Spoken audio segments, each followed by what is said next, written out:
এইভাবে যখন দেবতারা স্তবা দিতে ব্যাপৃত ছিলেন, সেই সময় পার্বতী দেবী গঙ্গায় স্নান করার পথে সেখানে এলেন। সেই অতি সুন্দর ভ্রু বিশিষ্টা ভগবতী দেবতাদের জিজ্ঞাসা করলেন, আপনারা এখানে কার স্তব করছেন?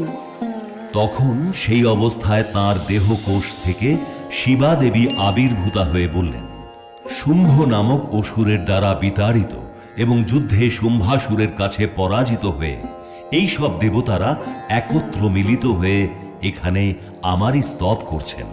পার্বতী দেবীর দেহকোষ থেকে আবির্ভূতা হয়েছিলেন বলে তিনি সমস্ত জগতে কৌশিকী নামে অভিহিতা হন। কৌশিকীর আবির্ভাবের পর পার্বতী দেবীর গায়ের রং কালো হয়ে গেল। তারপর দেবী অম্বিকা হিমালয়ে অধিষ্ঠান করে কালিকা দেবী নামে খ্যাত হলেন। তারপর